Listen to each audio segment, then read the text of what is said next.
All right, so over the last 3 years, America has been deluged with free money. The media, political narrative is that, oh man, it's going so swell, the nation's doing so great.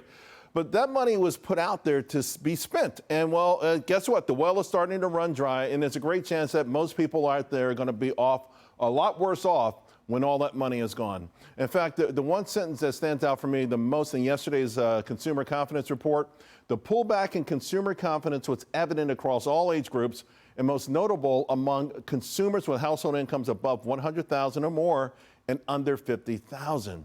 You know, it's clear upper income brackets, right, that they have also spent their free money, and many are also having to start paying student loans. But let's face it, it's poor Americans who are really already getting crushed.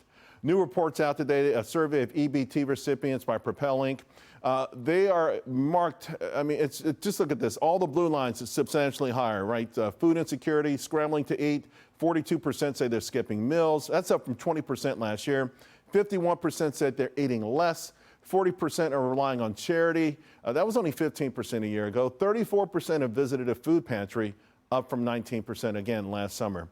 Poor families with children, they're faring a lot worse off. 65% believe that the cash they have on hand, get this, will only last them 1 or 2 days. 1 or 2 days. 67% of them are carrying some sort of debt. 22% are behind on their rent. 31% are behind on utility bills. These numbers also match up with the August report we got on poverty from the Census Bureau. They asked about food sufficiency in the last 7 days. 72 million Americans had food, but not the kind they wanted. 20 million Americans said, you know, sometimes there's not enough to eat. But more than 7 million said more often than not, they just don't simply have enough food to eat. And when it comes to feeding babies, more than 1 million Americans had to switch to breastfeeding. 600,000 went from powder to liquids. Now, it's hard to fathom why, you know, the U.S. paid out last year $183 billion in food assistance. What's really remarkable, and I'm looking straight at the Democrats on this, they didn't put up any sort of fight for those extra SNAP benefits that expired last year.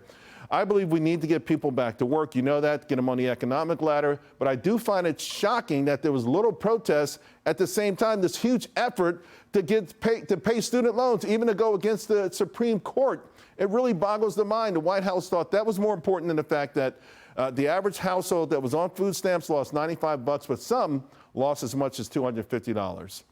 So here's the problem. When politicians take your vote for granted, they can tell you to eat cake even when your stomach is growling. So ultimately, folks, you have to decide what kind of country you want to live in. One that's seeing poor people suffer like this, or another where maybe you can pull yourself up by the bootstraps.